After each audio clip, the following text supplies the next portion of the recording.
Next is from Niall Foster. The subject is Aldis versus Khan. This is interesting. Last night, the great Nick Aldis returned to Impact Wrestling. Now he's back with the company. Personally, this was extra shocking to me because with AEW having the UK show coming up, you'd think that having English talent on the roster is something that Tony Khan would want to do. Plus, Nick Aldis talks about the business side of the industry more than any other wrestler, and I simply cannot imagine that Impact Wrestling was able to outbid AEW. I know they can't sign with WWE because they have apparently been told to stop signing new talent since January, February, but why that isn't Aldis in AEW? I know that he's your boy, and we all love to hear him on the show, but could he maybe have heat with some people in AEW? Billy tweets while he sits down to. That's what this guy says. You know, Billy seems to come off as the new KG, the people, Right. the guy Well, people love to hate. And here's a similar striking resemblance that he does have with KG, and not the balloon head.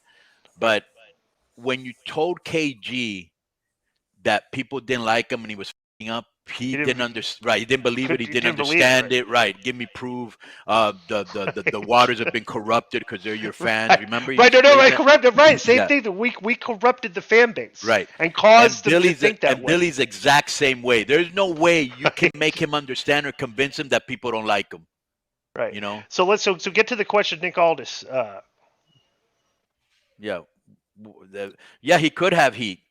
Why haven't they hired him? But then again, you know, if they did hire him, and I think I said this last week, it's almost like, you know, when you go on, you know, remember when you see like a baseball player or like a rapper, an actor, and he's got like 50 cars, and you're like, well, would you drive one every day or what? I mean, what do you need all those cars for? Well, they got the money, so they don't give a. And I think he's collected people like those people collect cars. He's painted himself into a corner. He doesn't know what to do. I mean, Nick Aldis would definitely probably get lost in that ecosystem, you know? Yeah. But he's definitely, I mean, he has it all, bro. He can wrestle. He looks good. He's in shape. He dresses nice. He talks good. Why wouldn't you want that guy? Perfect weekly television character. Yeah, he looks like a star. Right. He looks like a star, and he comes off as a star, except when he's on our show. And then he has to take a back seat to us. Right. Other than that. Next is from Luke Smith, and the subject is evolution. Hey boys, I know Disco and Conan weren't huge followers of WWE during the mid to late 2000s, but did either of you guys watch Evolution's work during that time? Hunter and Flair helped skyrocket Orton and Batista stars. WWE has proven time and time again they're in a league of their own, especially when it comes to factions being involved in great weekly TV, whereas AEW has so many factions and none of them feel important. Here's a short clip of when Batista finally turned babyface to ignite the feud with Triple H if you haven't seen it. Joe, if you scroll through 2 minutes and 40 seconds and play it from there, between the facial of Flair and Hunter to JR and commentary, such great stuff. Could you see something similar to this occurring with the Bloodline down the road with Jay or Solo turning on Roman? There's so many more avenues they can go down with this story. This is why I'm enjoying it so much, and that's your boy from Luke from Down Under. I have seen this clip, but roll it anyways. Play it.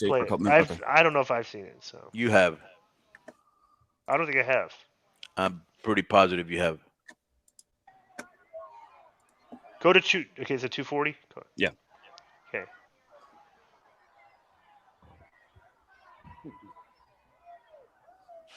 Hunter, I've known what I was going to do for a long time. They'd been building up to this, by the way. Okay. Yeah, and it was like Batista won the Rumble, so he gets to pick his title shot, and Hunter and Flair think he's going to pick JBL, but, you know, yeah. Okay, all right.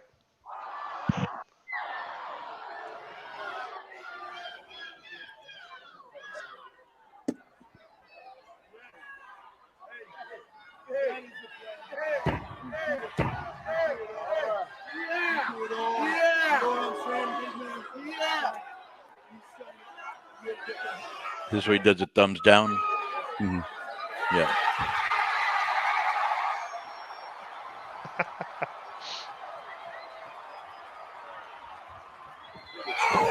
What's he doing? My God, Batista, the thumbs down to the world's champion. Evolution's animal. He almost took Triple H's head off. And he dumped Nate out of the ring. Wait a minute, what are you doing, Batista? What are you doing? Oh, God. If you do this, there's no turning back. No! No, Almighty! What a big powerbomb! I get it. Good What was the pop. question? Could you see something similar to the Bloodline down the road with Jay or Solo finally turn on Roman? Of course Yes. we can. Yeah. This We was think great, that's bro. And well, those eventually guys, that's where that's probably going. You know? Is Mhm. Jey Uso versus Roman story coming full circle? You know? but that angle was very well done. Right. Next is from Matthew Hansen. The subject is canceling Conan. Question for Di and Joe: should Conan be canceled for coming on Mexico to Eye of the Tiger? Since Conan isn't Italian or from Philly, shouldn't he stick? Shouldn't he quote stick to his nationality? Unquote. Thank you. Do All we right. know? We gotta.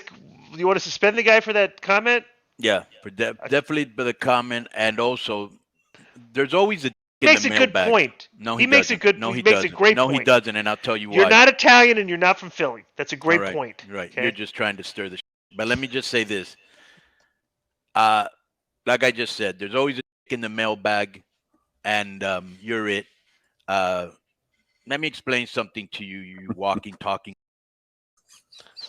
You seem like the guy that when you and your friends want to reenact a scene from the Human Centipede, he always wants to be the middle guy. But anyways, I said it once and I'll say it again, and it will be the last time I say it. The Takshita thing was a joke. If you don't understand that, then you're a joke. That's all there is to it. Next is from Brock Miles. The subject is mistreatment of Mexican wrestlers. Hello. Last week I asked a question about having to hand out receipts in WCW. Kono has been beginning to answer my question by telling a story about a time when Chris Adams was being too stiff with the Mexican wrestlers. Then out of nowhere, the conversation terrorists interrupted and decided to make Joe Feeney read an article about Bret Hart. So my question is, what did you have to do to Chris Adams? And were there any other times that WCW guys would mistreat the Mexican wrestlers in or out of the ring? My question is for Conan El Bombero, not Disco El Pendejo. Thank you, Brock. Brock, week suspension for calling me El Pendejo. All right. What does that mean, El Pendejo? Like Conan? dumbass. Yeah. All right. So, yeah, you're getting suspended for a week. We got lots of suspensions this week, Joe. You writing these down? Yeah, big time. This is the fourth one. All right. I like that. Go ahead, Conan. Hopefully we go up to 10. What did you have to do to Chris Adams in Mexico? And were there any other times where WCW guys would mistreat the Mexican wrestlers in or out of the ring? Okay, this wasn't in Mexico. And I don't remember the exact thing, but I do remember either he was taking liberties with them and, they were just learning the style and they really didn't know what was going on. And so I went in there and I think I stiffed them a couple times. You'd have to watch the match. I didn't have many with Chris Adams and see what happened. But I do remember at the end, he did tell me in the dressing room what was my problem. I go, well, the same problem you have with these guys. You're taking liberties on them. So what's up?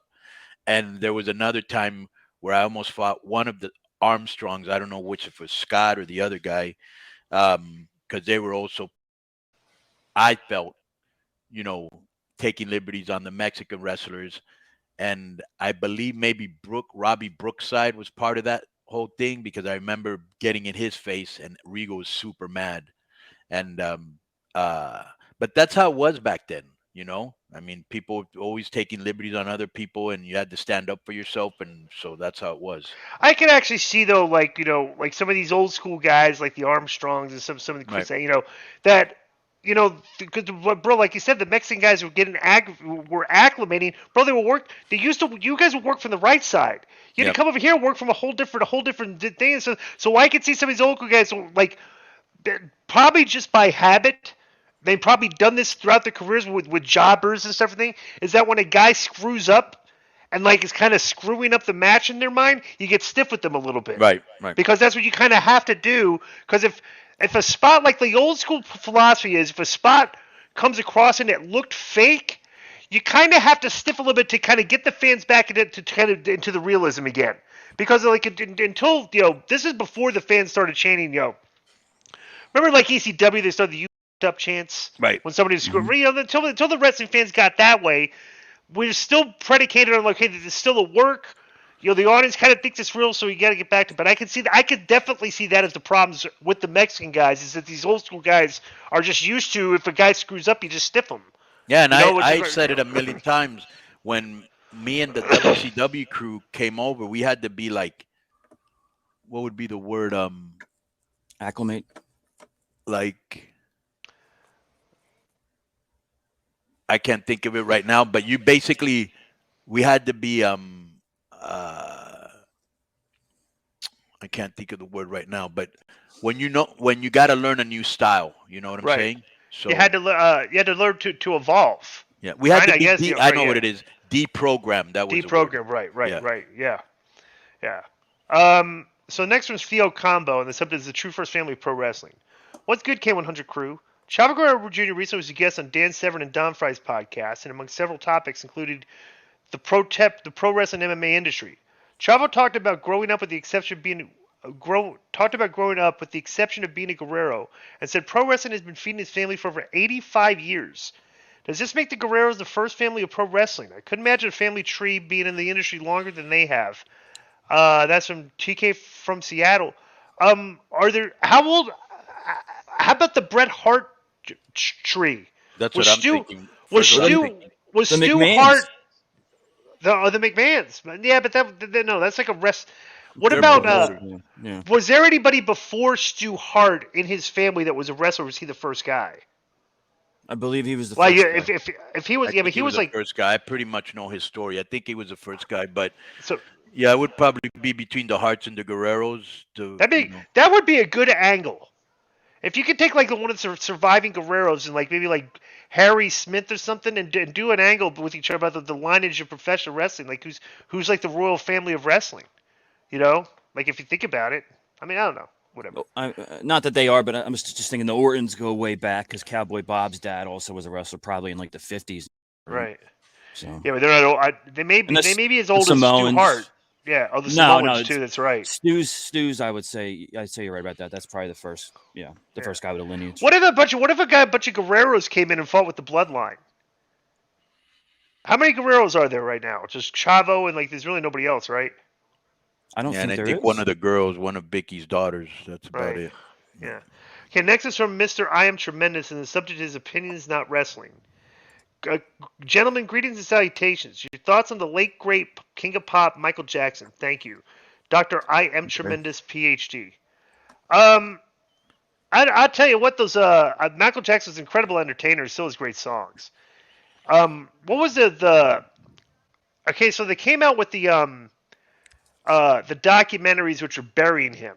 Mm-hmm. And then there were some documentaries that were very credibly debunking the burial documentaries. Do you remember what those were called? Because we talked about Well, those. How many years one- ago was this that we talked about this? We 4 definitely years. talked about this. 4 years? Yeah, it was leaving Neverland was the negative one with the two Right. kids. You know. Right. And then there was another one that kind of debunked Leaving Neverland, right? Let me Or see was if I there can get it people better. that were just coming? Yeah, so think about that. What did you think about Michael Jackson? I thought it was incredibly entertaining. So Yeah, well, we both grew up. He was Right. the biggest thing of our era, the biggest entertainer, and plus, I've been watching him since he was with the Jackson 5. right. And I remember one time, this is actually funny. Back then in the 70s, which they didn't have any BCRs or DVRs or any of that. Like if you didn't watch the show in real time, you missed it unless there was a rerun in the summer, right? Mhm. And I remember that he was on the Dating Game. And I actually ran home from school to watch that show because I was a big mark for him. And I just felt it was very sad that as he grew up and, he said he had vertigo, which I'm not sure he did. And the way that he was, his nose looked really weird and he looked really weird and he was doing weird shit. Like I remember in that Neverland thing that Joe alluded to, he did an interview up in a tree. Like you're 40 something years old or 50, Right. Yeah. It's just weird, like, covering Quirky his, artist, you know? Yeah, and then you have enablers because he's their paycheck too. He's so famous and successful that people are gonna. It's the Emperor's New Clothes thing. I just felt that it was really when I always hear this little thing. Well, I just paid money because I didn't want to have more problems and I didn't want this. It's like if you're paying money to somebody to kind of hush something up, there's a certain, I don't know, amount of culpability there. Do you know what I'm saying? Right. Yeah. It feels like admitting guilt or partial guilt. Right. Anyway. Right.